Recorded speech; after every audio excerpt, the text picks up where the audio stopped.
आपको क्या लग रहा है योगा जो है ये वेट लॉस में हेल्प करता है? 100% करता है। मेरी तो मतलब मैं कह रहा हूँ जो मेरा चैनल ग्रो हुआ है या मेरे पॉडकास्ट हिट हुए हैं उसमें एक बहुत बड़ा रोल वेट लॉस का भी है। और वेट लॉस बोलना प्लस रिजल्ट देने में फ़र्क है, क्योंकि वेट लॉस अगर आप देख रहे हो तो आपको जिम में, एरोबिक सेंटर में, जुम्बा में, डांस क्लास में, सब जगह, इवन पार्क में भी वेट लॉस के लिए लोग जा रहे हैं लेकिन कर नहीं पा रहे। और मैंने लोगों को करा दिया। तो योग से वेट लॉस होता है, रिजल्ट्स भी अच्छे होते हैं और बहुत फास्ट भी होता है। प्लस उसके कोई साइड इफ़ेक्ट्स भी नहीं है अगर सही डायरेक्शन में करते हो तो। वंडरफुल। लेट से मेरा एग्जांपल ले लेते हैं, मतलब कुछ रियल लाइफ एग्जांपल लेंगे ना तो शायद ऑडियंस को कनेक्ट करने में श्योर श्योर ज़्यादा श्योर। इजी होगा। तो मनमोहन भाई फॉर एग्जांपल लेट से मेरा 90 किलो वजन है, वैसे मेरा है ही 90 किलो वजन, ठीक है, और मेरे को इसको रिड्यूस करने करके 80 केजीज करना है। तो पहले तो कितना टाइम मुझे चाहिए इसको 90 किलो से 80 केजीज में लाने के लिए? पहले ना ये डिसाइड करना पड़ेगा कि अकॉर्डिंग टू हाइट मेरा वेट एक्चुअली क्या होना चाहिए। जैसे अगर मैं कहता हूँ कोई 5 फीट 5 इंच का है तो एवरेज 12 पंचे 60 5 65 किलो होना चाहिए। अगर पुरुष है तो, महिला है तो सेम टाइम उसका 10 किलो कम होना चाहिए पुरुष से, सेम हाइट वेट में। अगर मैं बोलूँ तो ये सिंपल कैलकुलेशन है। किसी को और समझना हो इजी तो वो ये कर सकता है, गूगल पे जाके अपनी हाइट डाल सकता है, वेट उसका आ जाएगा। तो आपको तो पता है कि 80 85 करना है, जो भी आपको वो आपको पता चल गया। अब आपको ये समझना पड़ेगा कि आपको वेट लॉस करना है या हेल्दी वेट लॉस करना है, क्योंकि वेट लॉस करना है तो दुनिया भर की पिल्स आ तो रही हैं। अब आप खा लो, बहुत सारे नाम आ रहे हैं, मैं बोलना चाहता भी नहीं हूँ, आ रहे हैं, आप खा लो। लेकिन अगर हेल्दी वेट लॉस करना है तो योग से डेफिनेटली हो जाता है एंड एक लिमिटेड टाइम में भी हो जाता है। विद इन 15 डेज़ आपको चेंजेस दिखने शुरू हो जाते हैं। विद इन 45 डेज़ आप ट्रांसफॉर्मेशन कर सकते हो। मैंने उन लोगों को कराया जिनको डॉक्टर ने वॉक करने भी मना किया है, जिनको डॉक्टर ने बोला है कि ब्लड फ्लो बहुत अच्छा नहीं है ब्रेन में, कभी ओवर स्पीड हो जाता है, कभी एकदम से डाउन हो जाता है, तो आप फेंट हो जाते हो। आप ड्राइव भी मत करो, आप फास्ट वॉक भी मत करो। ऐसे लोगों को मैंने 45 दिन में वेट लॉस ट्रांसफॉर्मेशन करवाया है। तो वेट लॉस ट्रांसफॉर्मेशन अगर कहोगे तो 45 दिन में अच्छा खासा हो सकता है कि लोग कहें कि यस मेरे को दिख रहा है तेरे में चेंज कि तूने कर लिया है। 45 दिन इनफ है, हो जाता ठीक है। है, तो मुझे आप स्टेप बाय स्टेप प्रोसेस बता दीजिए। 90 से 80 आना है 45 दिन में, हाँ। Step by done. Step process बता दीजिए। तो ये 10 किलो कम करना है तो 10 किलो में मेरे हिसाब से जो मैं कराता हूँ, क्योंकि मेरा योग वालों से थोड़ा माइंडसेट अलग है। क्योंकि योग में ना मैंने लोगों को देखा है, आप आसन करा दोगे, आप प्राणायाम करा दोगे, आप थोड़ा डाइट चेंज करा दोगे, आयुर्वेद सजेस्ट कर दोगे, बट आप कार्डियो के खिलाफ हो, आप स्ट्रेचिंग के खिलाफ हो। मैं खिलाफ किसी के नहीं हूँ, जिससे मुझे रिजल्ट आ रहा है मैं उस पर काम कर सकता हूँ। तो मैं आपको कार्डियो भी कराता हूँ, मैं आपको स्ट्रेचिंग भी कराता हूँ, मैं आपको सूर्य नमस्कार भी कराता हूँ, मैं अनुलोम विलोम करवाता हूँ ताकि आपकी स्ट्रेंथ गेन हो।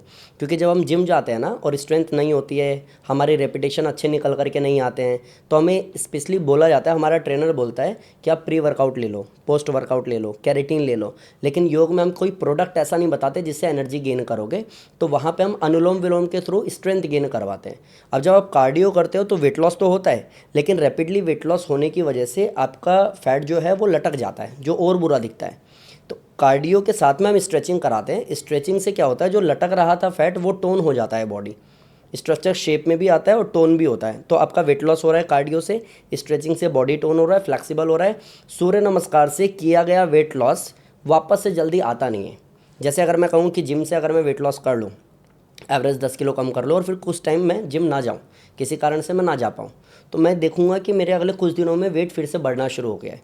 लेकिन जब मैं सूर्य नमस्कार को ऐड करता हूँ तो मेरे डाइजेशन पे काम करता है, जिसकी वजह से वेट लॉस तो होगा, लेकिन एवरेज 1 साल तक भी अगर आपने वापस से योग नहीं किया, वापस से मेहनत नहीं की, तो एवरेज 1 साल में सिर्फ 2.5 से 3 किलो वेट बढ़ेगा, रैपिडली वेट वापस से नहीं आएगा।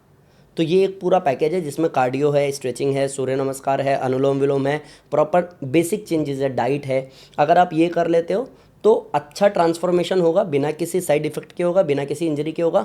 ऐसा इंसान जिसको वेट लॉस करना जरूरी है लेकिन बीमारी बहुत सारी है, वो भी सेफ जोन में रहते हुए ऐसे वेट लॉस कर सकेगा। ओके, दिन में मुझे कितना टाइम देना रहेगा? मतलब एवरेज 1 घंटा। 1 घंटा डेली देना रहेगा, सुबह या शाम को? किसी भी टाइम आप करो। बेसिकली योग में मैं सुनता हूँ कि ब्रह्म मुहूर्त में करो। अब जिसका नाइट शिफ्ट है वो क्या करे, जो लोग 10 बजे ऑफिस से आते हैं वो क्या करें, जिनको सुबह 4:30 बजे निकल जाना होता है, घर छोड़ देना होता है बेचारे, वो क्या करें। तो आप किसी भी टाइम करो, खाली पेट करो, 1 घंटा ईमानदारी से करो, वेट लॉस हो जाएगा। वंडरफुल। जिम चला जाऊं तो योगा की ज़रूरत है? देखो आपको ये समझना पड़ेगा जिम करना क्यों है, क्योंकि बहुत सारे लोग बोलते हैं जिम वर्सेस योगा, दोनों में से क्या सही है। तो मैं कहूँगा खाना अच्छा है या पानी अच्छा है। अगर मेरे को भूख लग रही है तो खाना अच्छा है, मेरे को प्यास लग रही है तो पानी अच्छा है। अब मैं आपके पास आ रहा हूँ, आप कह रहे हो नहीं योगी जी पहली बार आए हो, खाना खा लो। मैं कह रहा हूँ भाई साहब पानी तो पिलाओ। अरे योगी जी प्लीज़, मेरी वाइफ गुस्सा हो जाएगी, खाना खा लो। पानी तो पिलाओ भाई साहब, मैं थका हुआ हूँ, मेरे को थोड़ा रेस्ट चाहिए, बाद में। नहीं नहीं सर देखो बड़ी मेहनत से खाना बनाए, ये बेवकूफ़ी हो गई ना। तो जब जहाँ जिस चीज़ की नीड है वो मुझे समझना पड़ेगा। तो मेरे लिए योगा भी अच्छा है, जिम भी अच्छा है। अगर मेरे को वी शेप बनाना है, अगर मेरे को मसल्स बनाने हैं, अगर मेरे को अट्रैक्टिव बॉडी बनानी है, अगर मेरे को ज़ीरो फिगर बनाना है, तो बेस्ट है जिम। करती है दुनिया, करना भी चाहिए, क्योंकि वो भी सबके बस की बात नहीं है। वी शेप हर कोई बना भी नहीं सकता, वो भी शेड लोगों का काम है, मैंने कई जगह बोला भी है। लेकिन अगर आपको इंटरनली मजबूत होना है, आपको फिजिकली फ्लेक्सिबल और फिट होना है, नेचुरल बॉडी शेप चाहिए, मेंटली स्ट्रांग होना है, हार्मोन्स और सेल्स पे काम करना है, स्ट्रेस एंजाइटी डिप्रेशन ना हो, बीपी शुगर थायराइड ना हो, बीमारी से आप ना मरो, ऐसा मजबूत लाइफ चाहिए, तो फिर आपको योग करना चाहिए। तो आपको कैटेगरी डिसाइड करनी पड़ेगी। आपको आउटर बॉडी पे काम करना है, जिम करो, शौक से करते हैं, बहुत लोग करते हैं, लोग इंस्पायर भी हो रहे हैं। और अगर आपको लॉन्ग टर्म जाना है, नेचुरल बॉडी शेप के साथ जाना है, तो फिर योग करो।